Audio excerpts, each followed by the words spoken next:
Innal hamdalillah nahmaduhu wa nasta'inuhu wa nastaghfiruh wa na'udzu billahi min shururi anfusina wa sayyiati a'malina. Man yahdillahu fala mudilla lahu wa man yudlil fala hadiya lahu. وأشهد أن لا إله إلا الله وحده لا شريك له وأشهد أن محمدا عبده ورسوله وحبيبه وخليله صلوات ربي وسلامه وبركاته عليه وعلى آله وأصحابه أجمعين. أما بعد، فيا عباد الله أوصيكم ونفسي بتقوى الله فقد فاز المتقون. Wahai hamba-hamba Allah, saya wasiatkan kepada diri saya sendiri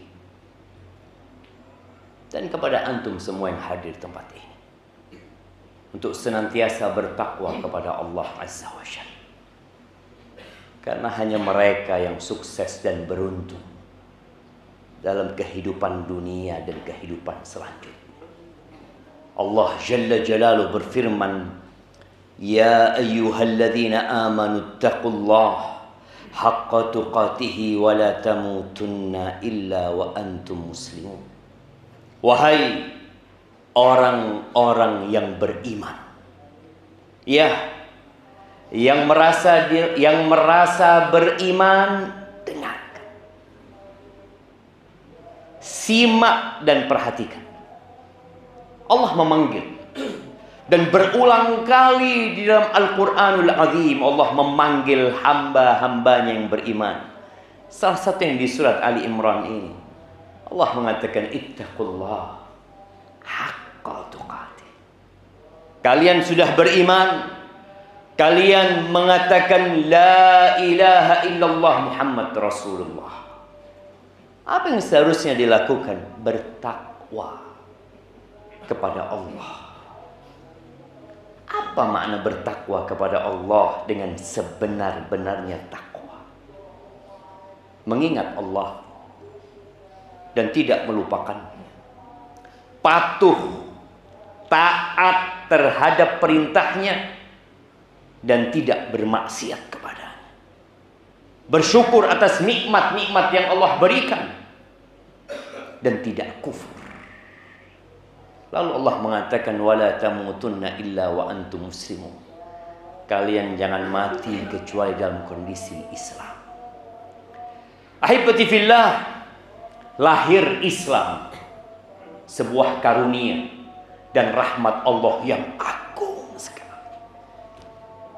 Tapi mati dalam kondisi Islam itu adalah taufik dan petunjuk dari Allah yang kita harus berjuang sekuat tenaga kita agar kita mati dalam kondisi Islam. Jamaah rahimakumullah. Ya, tahun akan berganti. Kita berada di penghujung tahun. Hari ini tanggal 16 Dzulhijjah.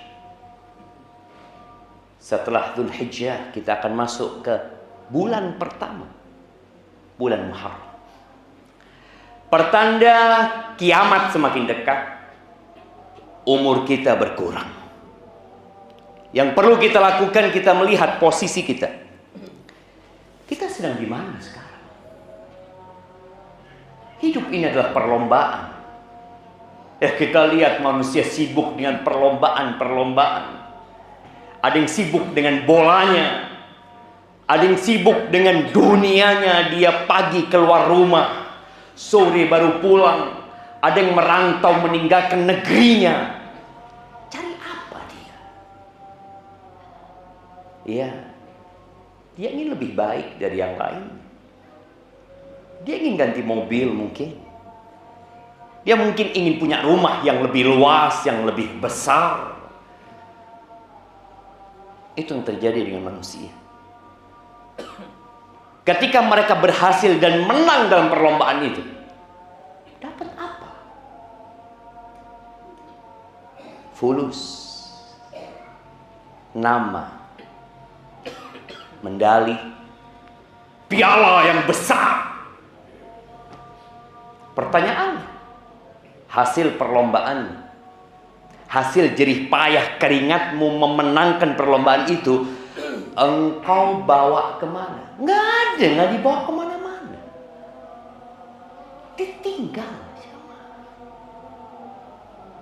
Ahibati fillah, Allah Azza wa Jalla di dalam Al-Quranul Azim menceritakan tentang kenikmatan yang tidak ada dalam bayangan manusia.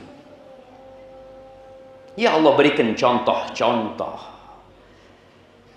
bidadari-bidadari surga, rumah-rumah di surga, sungai. Ada 4 sungai di sana. Tidak seperti sungai Batanghari yang ada di Jambi, yang warnanya seperti kopi susu. Tapi sungai di surga itu dari madu. Sungai itu dari khamar, ladzah lisyaribin.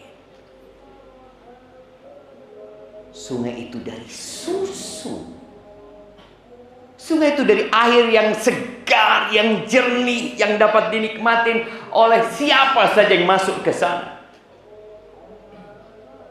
Kau berpikir untuk berlomba, kesanalah kita berlomba. Bicara rumahnya, mungkin sebagian orang ketika dia menang di dunia ini mendapatkan bola emas atau sepatu emas dia dapat, atau rumah yang besar, villa yang begitu luasnya. Ahibati fillah, rumah di surga itu labinatun min dhahabin wa labinatun min fiddah.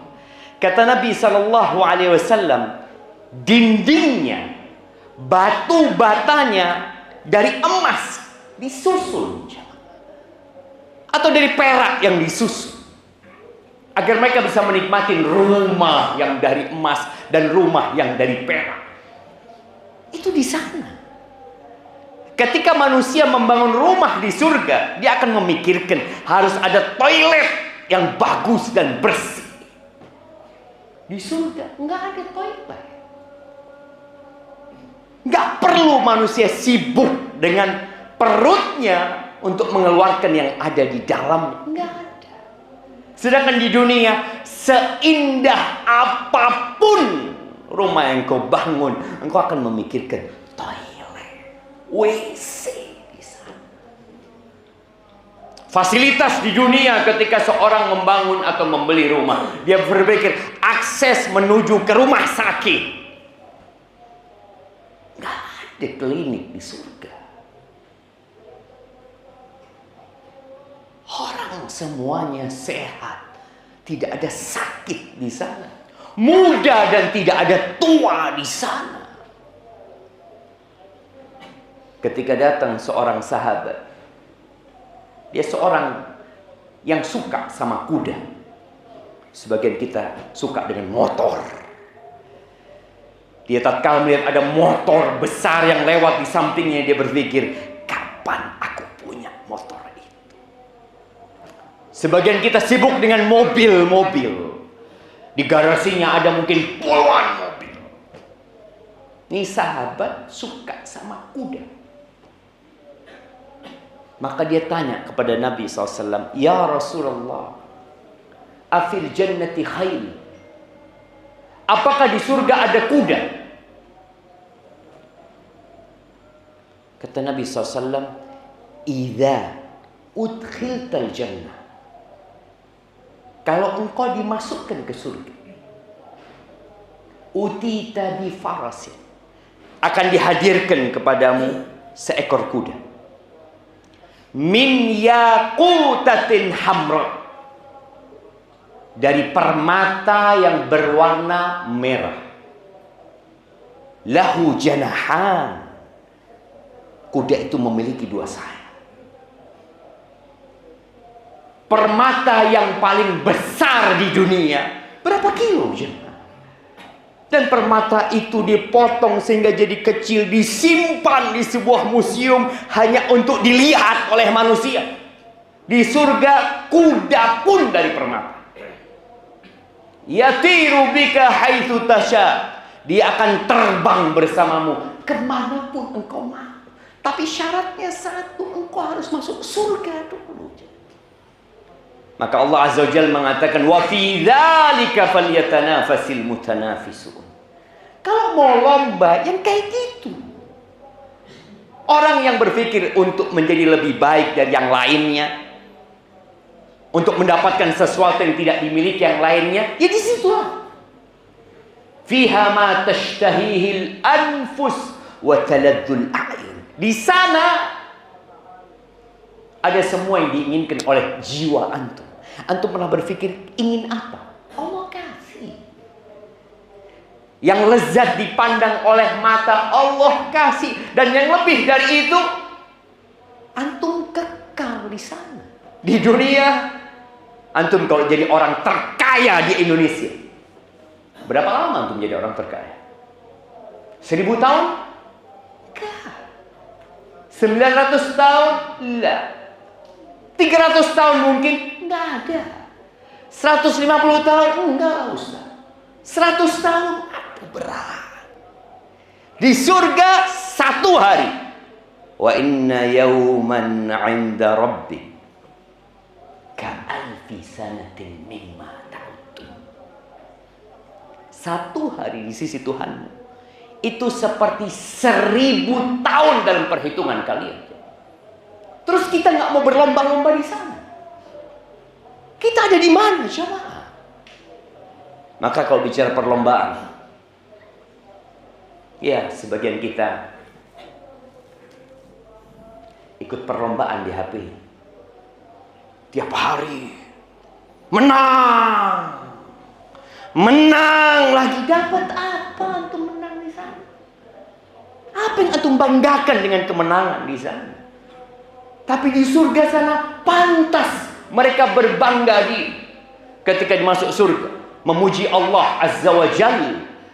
Dan mereka tertawa kepada manusia-manusia yang ketika hidup di dunia menertawakan orang-orang beriman ini.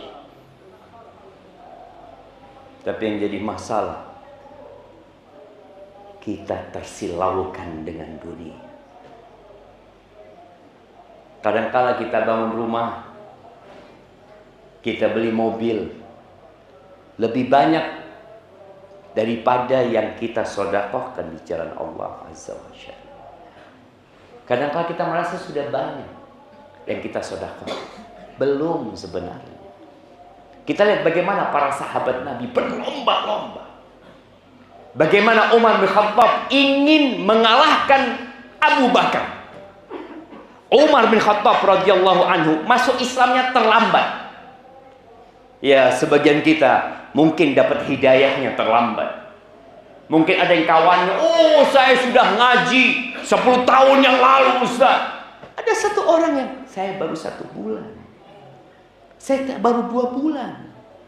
Saya baru kenal masjid, ya 4 bulan yang lalu. Sebelumnya nggak pernah sholatan. Umar bin Khattab itu terlambat masuk Islamnya.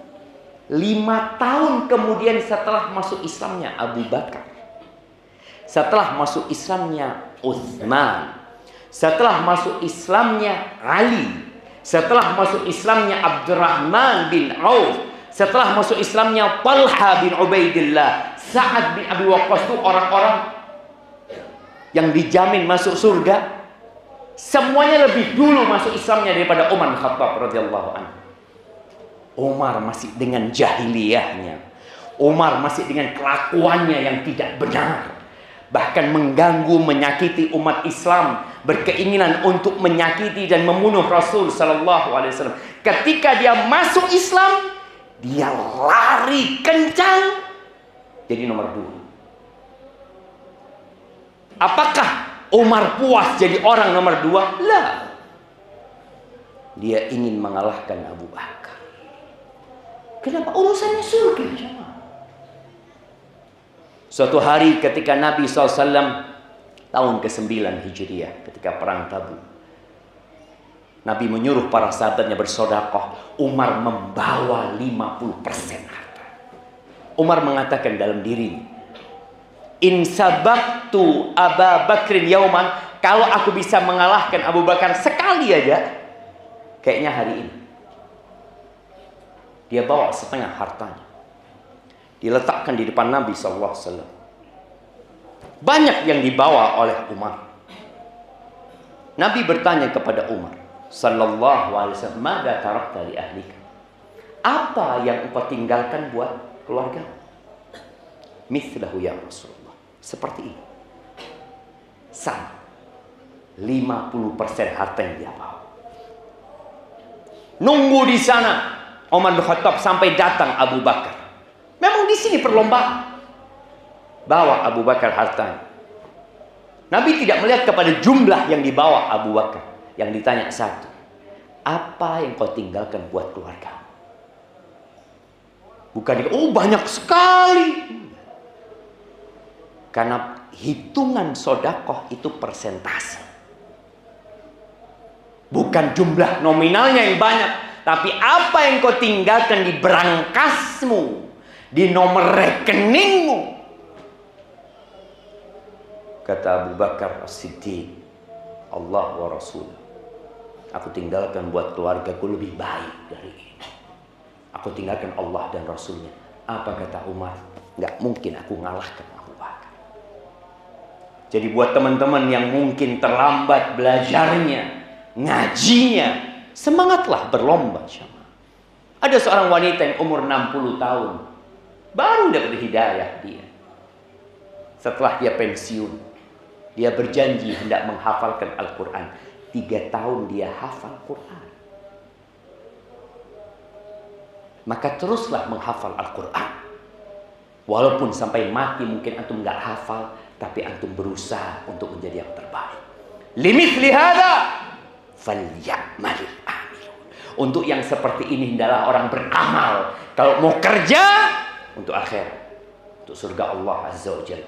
Tapi kita lebih mementingkan kehidupan dunia. Bal tu'thiruna al-hayata ad-dunya wal akhiratu khairu wa abqa.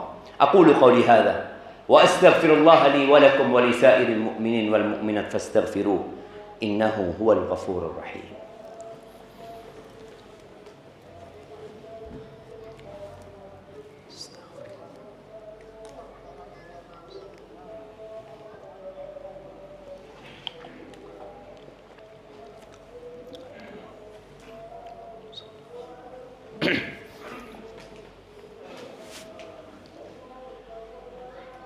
Alhamdulillahi Rabbil Alamin. Wabihi nasta'in ala umuri dunya wad din. Wassalatu wassalamu ala sayyidil mursalin wa imamil muttaqin. Qaidil ghurril muhajjalin. Sayyidina wa maulana Muhammadin wa ala alihi wa ashabihi ajma'in. Amma ba'd. Jamaah rahmakumullah. Hari Jumat, hari yang mulia, Sayyidul Ayyam, Idul Usbu, hari lebaran pekanan hari Jumat. Kapan terakhir antum sholat Jumat di shaf pertama? Sebagian kita bertahun-tahun gak pernah di shaf pertama. Iya, dia Jumatan, datang. Tapi selalu di shaf ketiga, shaf keempat, shaf kelima. Kapan mau di shaf pertama? Ada sebagian yang datang setelah khatib naik mimbar. Kata Nabi SAW di hadis riwayatkan Imam Bukhari, man irtasala yaumal jum'ah, barang siapa yang mandi di hari Jumat, ghusl janabah, seperti mandinya orang yang mandi junub, thumma rah, kemudian dia berangkat ke masjid di awal waktu, dia seperti orang yang mengorbankan 1 ekor onta yang gemuk. Padahal dia bawa fisiknya, dia tidak mengeluarkan hartanya. Tapi dia seperti orang yang mengorbankan seekor onta. Berapa harga onta, jemaah? Itu yang datang di waktu yang pertama. Yang datang di waktu yang kedua, faka'annama qarraba baqarah.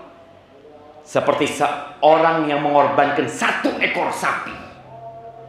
Yang di waktu ketiga, dia seperti orang yang mengorbankan kabshan akran. Seekor domba yang bertanduk. Yang di waktu keempat seperti orang yang mengorbankan atau mensedekahkan 1 ayam. Yang selanjutnya seperti orang yang mengorbankan telur. Sebagian kita bertahun-tahun hidup cuma telur. Nggak pernah dapat dia yang namanya onta. Nggak ada ketertarikan untuk berlomba-lomba di sop pertama. Wa idza hadaral imam, kalau imamnya datang naik mimbar, maka malaikat tutup buku. Sebagian kita hanya menggugurkan kewajiban saja. Tapi kalau urusan dunia, urusan pekerjaan, selalu dia menjadi teladan di zaman. Maka kita harus rubah mindset kita tentang kehidupan ini, jemaah. Ingat, dunia ini nggak ada nilainya di sisi Allah Azza wa Jalla. Allah akan menghancurkan Jambi sehancur-hancurnya. Nggak ada cerita nanti Jambi. Nggak ada cerita tentang Indonesia. Nggak ada cerita tentang Asia. Nggak ada cerita tentang dunia. Allah akan ganti dengan bumi yang baru. Yang tidak ada di situ tanda bagi siapapun. Nggak ada untuk ngomong, oh dulu rumah ana di sini. Nggak ada. Maka tolong berusaha untuk berlomba-lomba dalam kebaikan. Fastabiqul khairat. Cari dunia silahkan, tapi tetap ambisimu untuk akhiratmu. Dan hari ini hari untuk memperbanyak salawat kepada Nabi alaihi salatu wassalam. Innallaha wa malaikatahu yusalluna 'alan nabi. Ya ayyuhalladzina amanu sallu alaihi wa sallimu taslima.